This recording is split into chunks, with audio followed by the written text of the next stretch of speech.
Hi and welcome to another Rate My Portfolio. Well, today we're going to be doing something slightly different and we're going to be reviewing a PDF portfolio. Now, the person that sent this PDF portfolio in has done a lot of stuff and it'll be interesting to go through her portfolio and explore that. Now, in previous videos, you may have seen me or heard me say that I prefer website portfolios over PDF portfolios. Yes, I do. That still stands, absolutely.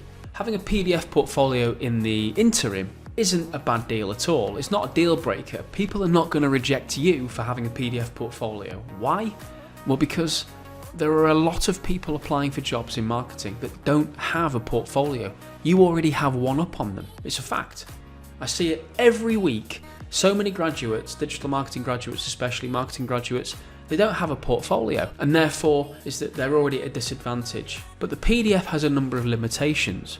First of all, they're not necessarily the best documents when rendering on different screens. You can't really add too much interactivity within a PDF. Sure, you can embed hyperlinks into a PDF, but they are fiddly and the user experience isn't necessarily great. Plus, if you link out from somewhere from a PDF, it can be tricky to get back into it. So there's things around that which don't necessarily make it conducive to having a decent portfolio experience. That said, are there any benefits to PDF portfolios? Well, yes. One is that they don't take that much time to create as opposed to a website. With a website, there's got to be a little bit of planning involved in terms of, what you want on each page, how they're going to link to each other, the type of content you're putting on each page, whether or not it's mobile responsive, where you're linking to, internal links, branding, making sure it's consistent across all the pages, hooking up to your social media, getting a contact form. There's a lot to do.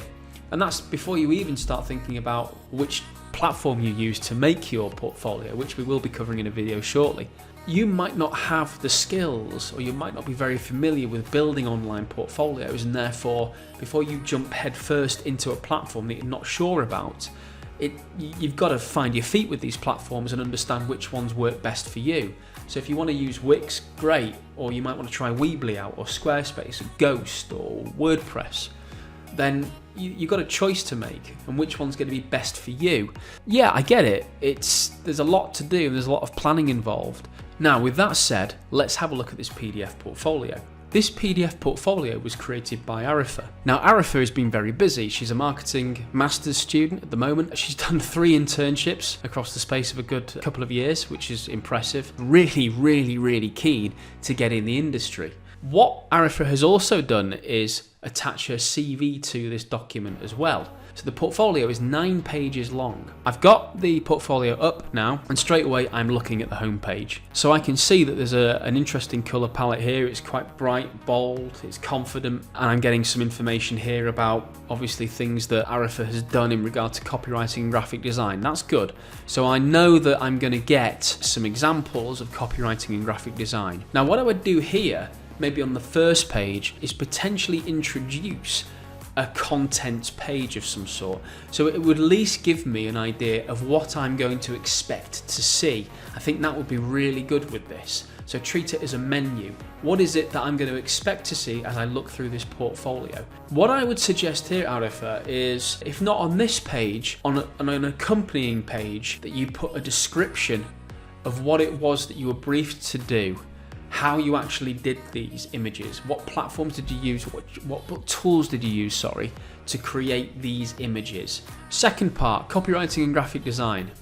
Okay, great, really interesting. Again, you've put some stuff down here which I'm going to read now. Right, so you've given me a little taste of what it is that you've created.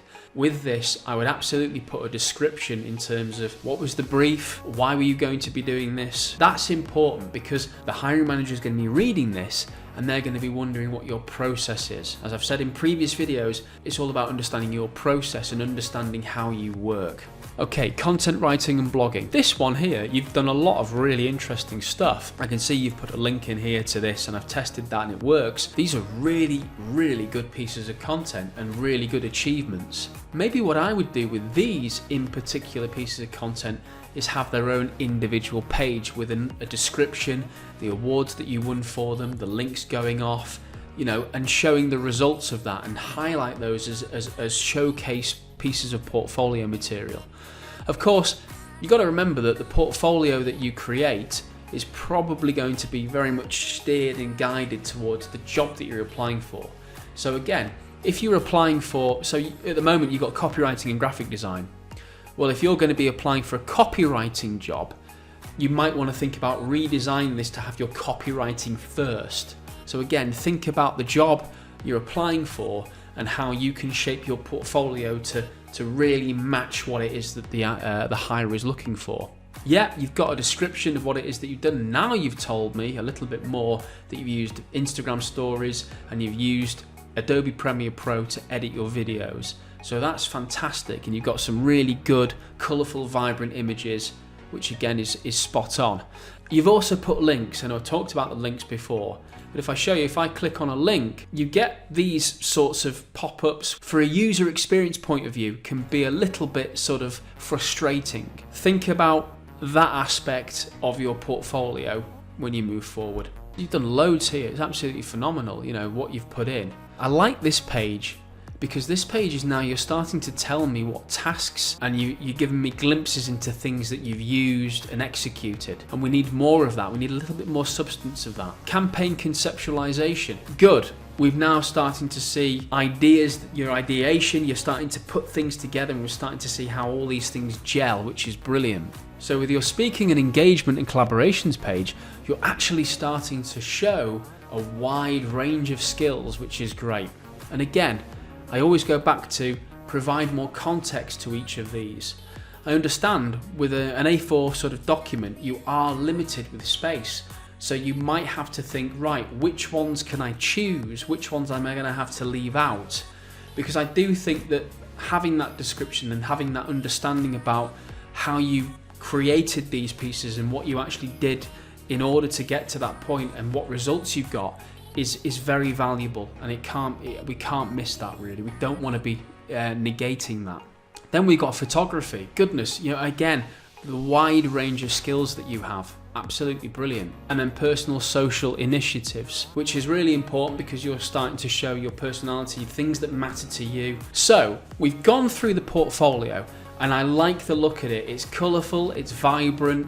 It does make me want to go through and have a look at exactly what it is that you've been up to.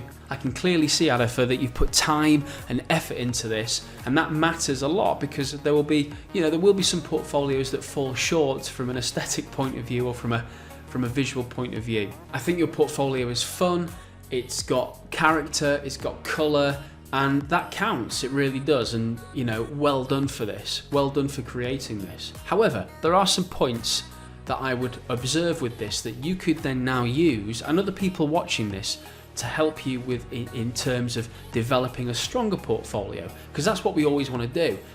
The portfolio you've sent in is great, but we can always make it stronger. Every review I've done, there's always been areas that we can improve on a portfolio.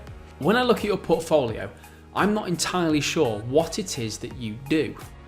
Although I've looked at your CV and I have a great understanding that you are a digital marketer and that you love content and social, when I look at your portfolio, I'm getting a lot of mixed messages. When you're applying for jobs and when you're being laser focused towards a specific area in the industry, I would absolutely tailor it to make sure that you get all of the things in that you can that will help you within that small area of marketing.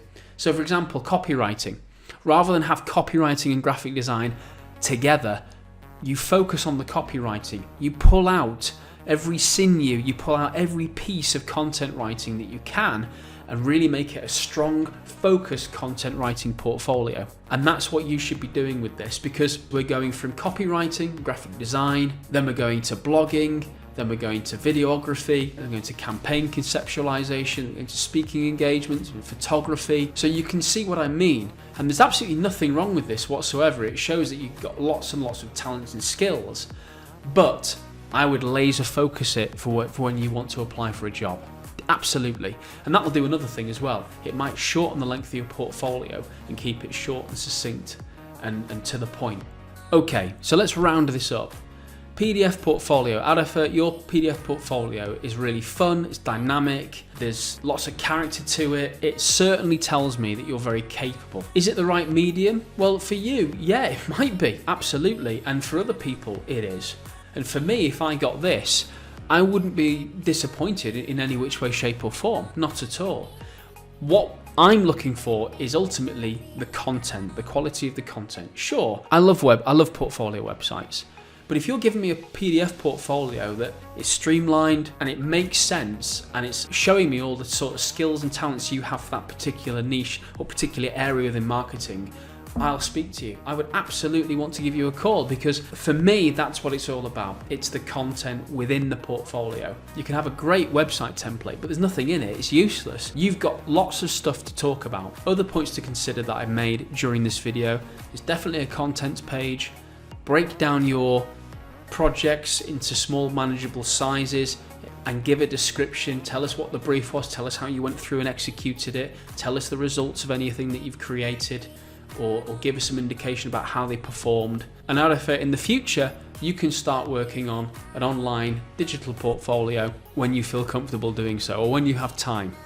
Arifah, I respect you for sending in your portfolio and letting all of our subscribers look at it and the wider public look at it and get an indication of things that can be done to improve, things that they can pinch off yours. Absolutely, this is what it's all about. So much respect for you for doing that. Thank you so much. Do keep in touch and we'll no doubt have a chat and we'll see how your portfolio journey progresses. Please find my email in the comments below and send me your portfolio, whether it's a file or a link, and I will review it and we can all have a look at it and inspire each other, because that's what this is about. This is about helping marketers look at other portfolios and help you to make a portfolio for yourself. If you haven't got a portfolio, watch these videos and start building one yourself. And if you need help, that's what I'm here for. You can contact me and I can give you some advice on how best to create your portfolio. So until the next video, take care and you will see me soon. Cheers. Bye.